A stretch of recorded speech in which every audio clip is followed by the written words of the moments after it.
Hello everyone, I'm Rashmi Mangla. I'm working as an assistant professor for the BBA department of St. Andrews Institute of Technology and Management. The subject that I'll be teaching today is Human Rights and Values. This is our 7th lecture and we'll be starting with Unit 2 today. The topics that we'll be covering are deprivation of human rights, the various issues we'll be covering, poverty, its causes and solutions, overpopulation, causes of overpopulation and how ways to overcome overpopulation. So these are the topics that we'll be covering today. There are 2 more issues that we'll be covering in the next lecture. Okay. So let's begin with deprivation of human rights. Now deprivation, in terms of law, deprive means to take away something or to withhold something. So when we talk about deprivation of human rights, that means when your human rights are taken away, when you are not able to exercise your human rights. So that is deprivation of human rights.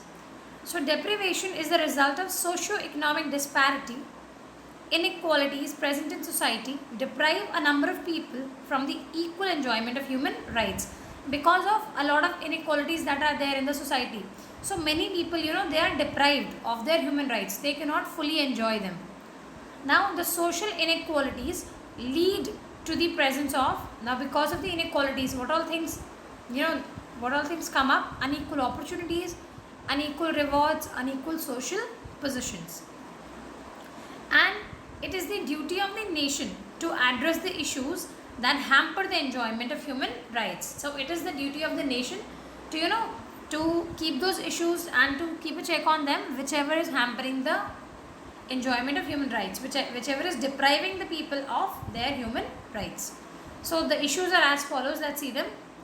The issues are poverty, overpopulation, illiteracy and unsustainable development. In today's lecture, we'll be covering 2 issues, that is poverty and overpopulation, in detail. So let's see it one by one.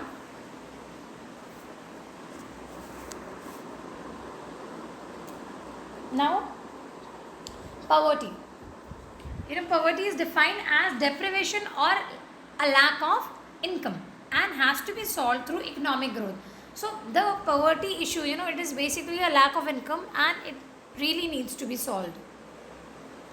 Whereas, if we actually consider according to the Universal Declaration of Human Rights external link, so everyone has the right to a standard of living adequate for the health and well-being of himself and of his family, including food, clothing, housing and medical care and necessary social services, and the right to security in the event of unemployment, sickness, disability, widowhood, old age or other lack of livelihood in circumstances beyond his control. So everybody has a right to all these things, but just because people are they're not able to enjoy all these rights, they do not have an access to all these facilities.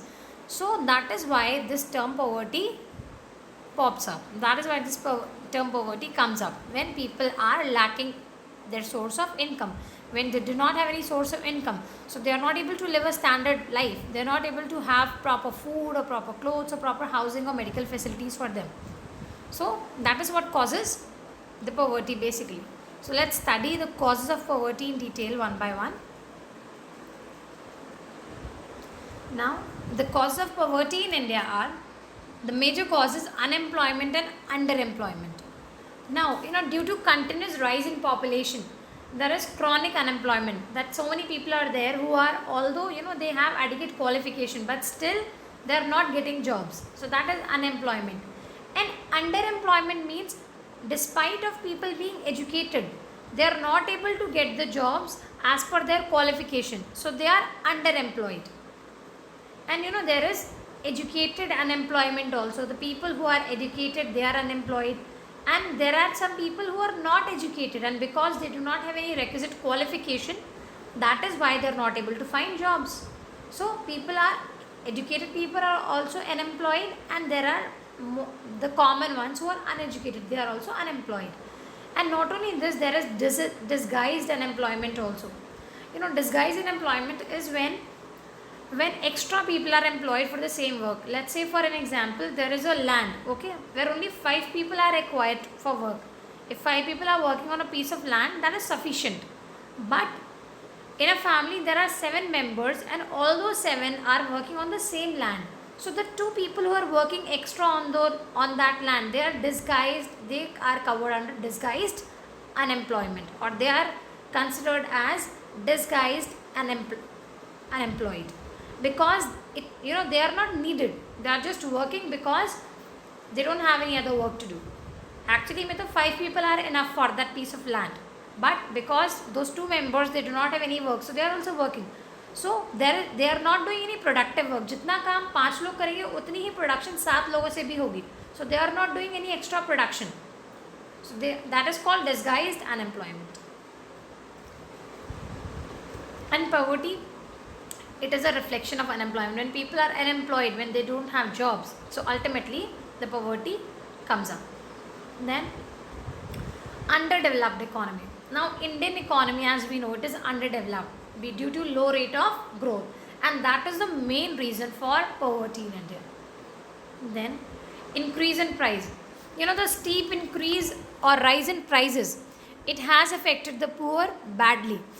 As in when the prices for commodities are increasing, the poor are becoming more poor, because they have to spend more of money for the same item which could have been bought for a less amount earlier. So they are becoming more poor day by day. Then lack of skilled labor.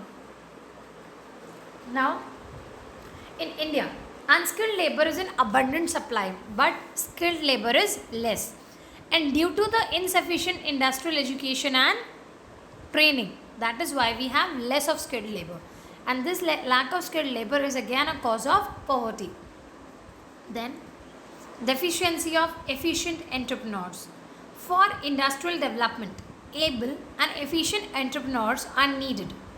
And in India, there is a shortage of such efficient entrepreneurs. So less industrial development, because there is less industrial development, so that is also a major cause of poverty. Less industrial development means less jobs. Less jobs means people becoming more poor.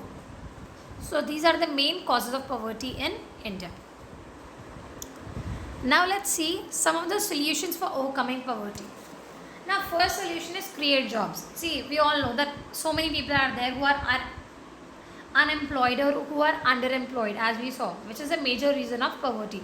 So if more jobs are created, people will have a source of earning, and if they have a source of earning, so they will have money, and they can earn themselves a good standard of living. So the poverty will gradually reduce if more and more jobs are created. And to kickstart this job growth, the government should invest in job creation strategies also, like rebuilding our infrastructure, developing renewable energy sources, or renovating abandoned housing, and making other common investments that can create jobs. So we need to do that in order to boost our national economy. Then the second point that can help in overcoming poverty is raise the minimum wage. Now minimum wage that is fixed for the workers, if that can be raised, because the workers are the ones who are actually poor. So if we raise their wages, so this problem of poverty can be solved to quite an extent, because they will have sufficient money to at least run their family if their wages are increased. Then support pay equity. Now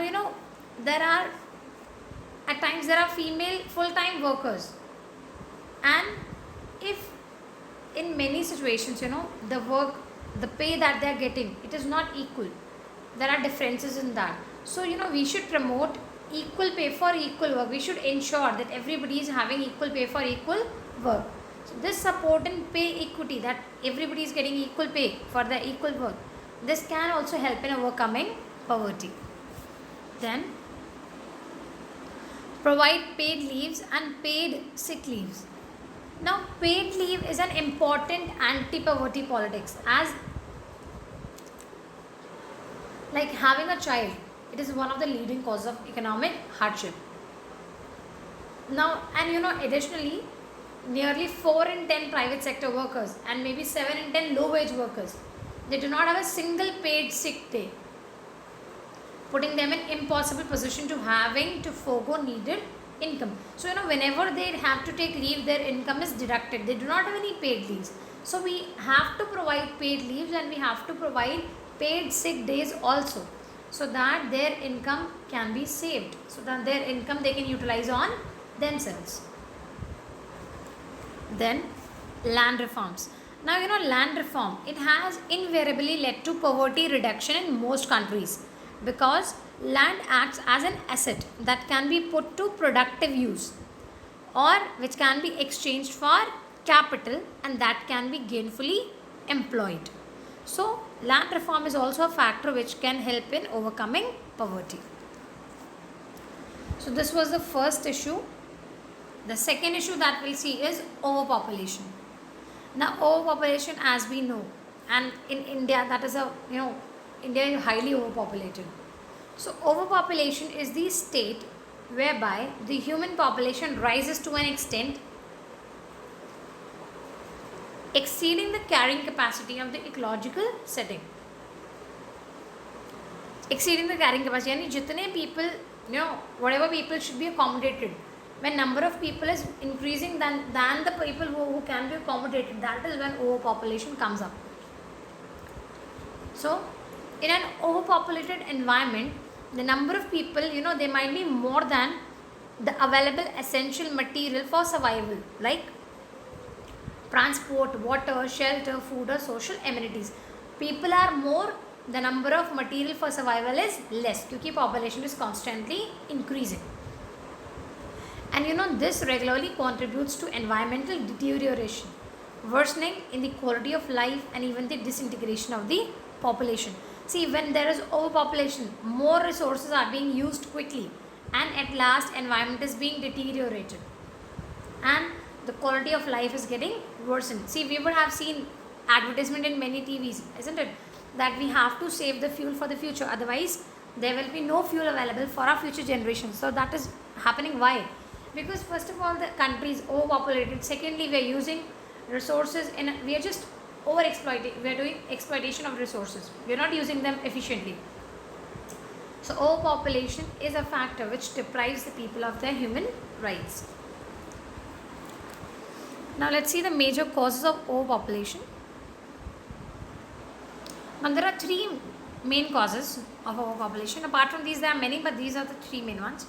Early marriage and universal marriage system. Now, see, even though legally marriageable age of a girl is 18 years, but the concept of early marriage still prevails. In many small villages, it still prevails. In getting married at a young age prolongs to the childbearing age. And in India, marriage is a sacred obligation and a universal practice also, where everybody thinks that a woman is married at the reproductive age, and because of that, the country gets overpopulated, because when they are married at an early age, so they tend to reproduce earlier, and then they have more number of kids.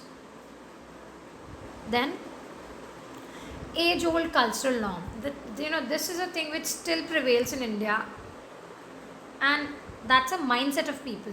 See, sons are the bread earners of the families in India. लोग अभी भी सोचते हैं कि सिर्फ और सिर्फ बेटा ही कमा के दे सकता है. They are the bread earners of the family in India. So this age old thought, this old thought, or the stereotype of the people, that puts considerable pressure on the parents to produce children till a male child is born. So parents, they keep on trying, they keep on producing children until unless they get a male child. And in fact, even if they get a male child, they think that more is better. So they, in order to have the male child, they keep on reproducing, and this gradually increases the population. Then the third cause is poverty and illiteracy. Now this is another factor for rapid growth of population. Impoverished families have this notion that more the number of people in the family, more will be the numbers to earn income. They think that जितने ज़्यादा लोग होंगे, the more the number of people are there, more will be able to earn. ज़्यादा लोग कमाएंगे. So some feel that more children are needed to look after them in their old age, and also hunger can be the cause of death of their children, and hence the need for more children. And this age old custom of poverty and illiteracy, this is also increasing the population in India. These were the causes of overpopulation. Let's see how can we overcome this overpopulation. Now, preventing the rapid growth of population, it is a key to the victory over poverty or illiteracy or unemployment or economic backwardness also. Now, the increasing population, it will only swallow the growing development of the nation and the benefit of advanced technology also. So, we need to take appropriate measures to curb the excessive growth in population. So, these are the main measures that we can take. Increase in marriage age. Minimum age of marriage of boys and girls should be increased. The age of marriage in India has been fixed as 18 for the girls and 21 for the boys. It should be complied with firmly in all the states. It is still not being followed in everywhere. So, it should be complied firmly. And for this, we require a strong political will accompanied by an effective system of governance. That is very much needed. Then only we can stop this overpopulation. Secondly, balanced ratio. Now, it is also necessary to make qualitative improvement in the population. The gap between the children, it should be of at least 5 years. And number of offspring should not exceed 2 children per family. So, we should create a balanced ratio. And we should create a limit also that we should not have more than 2 children. Now, proper utilization of land. To reduce the burden of growing population, what is required is the scientific and proper planning of the land. We need to plan, and to achieve this aim, we have to emphasize on various parameters like, in the interest of nation. Some areas of land, they can be used to their optimum limit and to fulfill various needs. Land should be used for multi-purpose production also. It should not be left unutilized for any reason. So we can emphasize on all these kind of parameters, and we can use the land properly. Then the last factor is proper government policies. Now, means of education, entertainment and employment, they should be increased. Our government needs to adopt such public policies that not only curb the uncontrolled growth of number of person, but also prevent unchecked migration of the population also. That people should not migrate, and growing centralization of the people in urban areas. So everything should be prevented and checked. So these are the ways, a few ways with which we can overcome population. Now that's all for today, children. Let's see the concept questions based on today's concept. What are the causes of poverty and how can we remove poverty? What are the causes of overpopulation and how can we overcome it? Stay tuned for the upcoming lectures. Thank you.